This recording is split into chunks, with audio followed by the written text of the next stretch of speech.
Ganito yan pag may ganito na, ganito yun bilang ka ng 1, 2, 3. Tatlong, hanggang dito mo siya ikat. Kaputulin natin itong tuyo.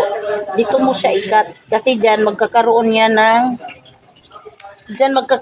ng bagong sanga. Tapos ito, itutusok. Kailangan madiligan muna kasi tuyo.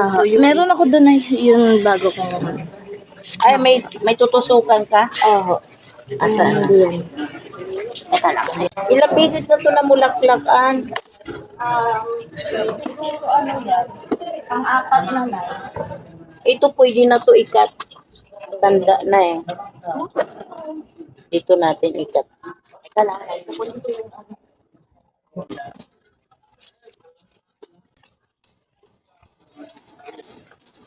Yung mga pinutulan na yan, magkakaroon yan ng sanga.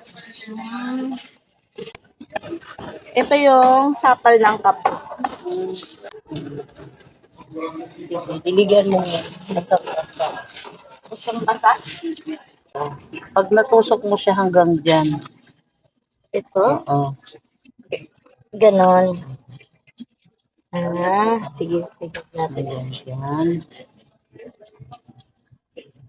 Tignan natin. Ilipat ko na lang pagka ano. Hanggang dito na Sige pa. Ito hanggang dito. Kailangan dikit-dikit kasi marami pa yan magiging bulaklak. Marami ka pang putulin dyan. Ito pag tumanda na to, ang putol nito dito. Pag tumanda yan, ang putol mo dito dito. Oo. Kasi yan, sasanga yan, yung mga pinagputulan. Sasanga yan. Ito may bulaklak na to dati, Opo. Ayan. Pwede mo na yan itanim. Basta pag nagbulaklak, pwede mo na itanim yan.